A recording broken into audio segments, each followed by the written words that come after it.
Here, stop, play! Excellent job. The All-Stater Jalen Williams, credit for the second, a block of the punt. Fort Osage has picked it up, though. This ball is live. And can they run for the first down? Yes, they will, near midfield. So the ball takes a room service hop for Xander Shepard, who actually is an active player as a linebacker. He is alert here, Dana, and it picks it up and runs for the first down. Yeah, excellent awareness. You can see the penetration there by the block punt. The ball just landed right back in his lap. Yeah, that was Jordan Bruce that got his hand on it, blocked the punt, and then excellent awareness and tough running. I mean, that was a fourth down and long situation. He's able to get that first down, and the Indians rotate their offense back on the field. That's a huge play for Fort Osage. It's an 18-yard return of the block punt by Xander Shepard. Did the announcer use the term room service hop? I thought it was more of a concierge bounce myself, but what do I know? Hello, football fans. Ryan here. Now, most episodes of Here's the Play involve plays, well, let's just say plays crews wish they could have back. This play, however, is not one of them. We have a block punt with a doorman carom. The punter picks up the ball well behind the line of scrimmage and clearly runs for a first down. There doesn't appear to be anything this crew missed. There are hardly any blocks on the play, much less illegal blocks. Maybe something out of bounds after the play, but no one reacts like anything untoward happened.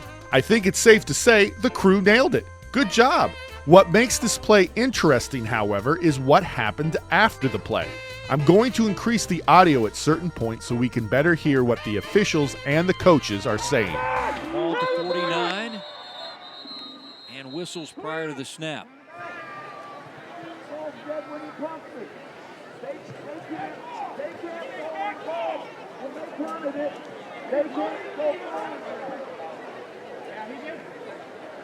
There's going to be a conference. I want to say that there's probably talking about the advancement of the punt.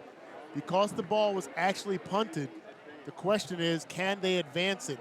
My understanding is because the ball was blocked and it was still behind the line of scrimmage, you can advance the ball. Now, had that ball gone forward past the line of scrimmage, then the punting team could not advance it. You want a challenge? But it is kind of a convoluted rule because the ball was actually punted, and technically, as soon as the ball touches the foot of the punter, they are now on defense. It would be great if we could eliminate the announcers and just listen to the conversation between the officials and the coaches. Piecing together the few words we can hear, the coach believes K shouldn't have been allowed to advance the ball, and the officials ask the coach if he wants to challenge. I'm assuming this either means an appeal or it's like an appeal. Officials also ask the coach if he has a rule book. I'm not saying this is a good thing or a bad thing, but I've never asked a coach if they have a rule book, nor have I ever been taught to ask a coach if they have a rule book.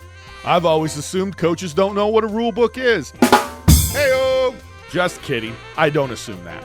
This game took place in Kansas City, Missouri. If you have information about how that state runs its appeals process, or you know what is meant by challenge, please let us know in the comments section below.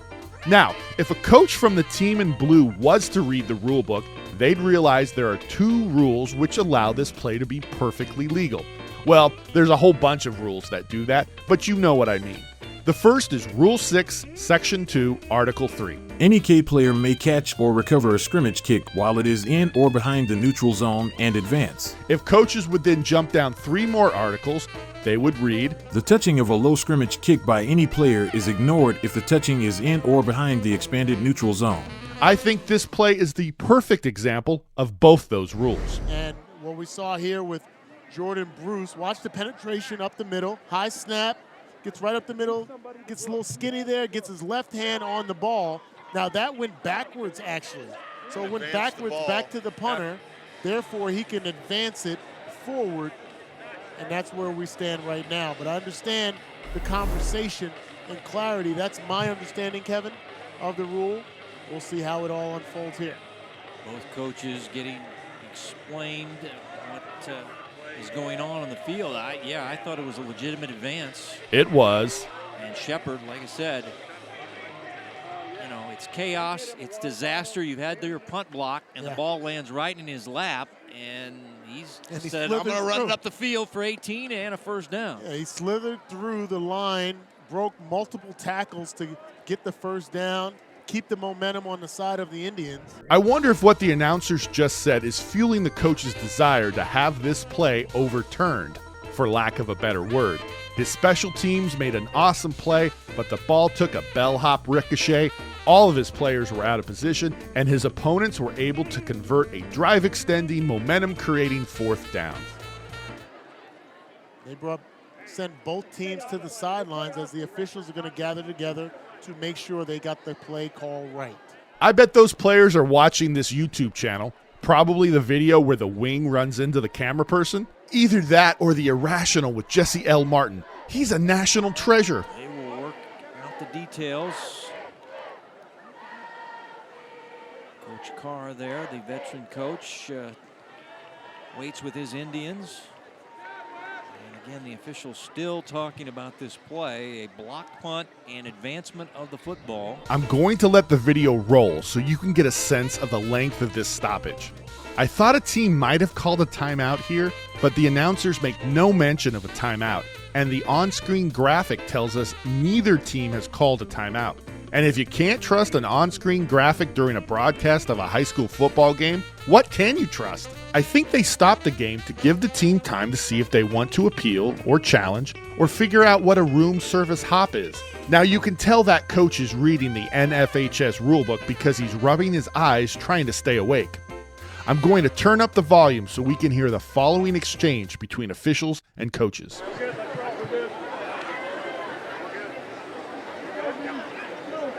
I heard an assistant coach say they're good, and the official acknowledged that goodness. Good. Now that everyone is good, the game can be resumed. From the whistle that ended the previous play to the ready for play whistle to resume play, 4 minutes and 33 seconds elapsed, which is also the amount of time I need to remember all the elements of a PSK foul. We can get a bit more insight from the broadcast's sideline reporter. Dana, I just heard you talking about what you called the convoluted rule. I mean, between high school, college, and the NFL, it's all different. But Coach Oak Park head coach was looking at him, and one of his assistant coaches were looking at the rules on his phone, trying to figure out if that was the right rule or not. So I think you nailed it, Dana. There you have it. Confirmation the coaches were reading the rule book. I'm going to push back on a couple of things the reporter said. One, I don't know what the rules of other levels of football have to do with this game or any other high school football game. Two, I don't think the rules involving the play in question are convoluted at all. I think they're pretty straightforward. It's not the play that's fascinating, it's the stoppage.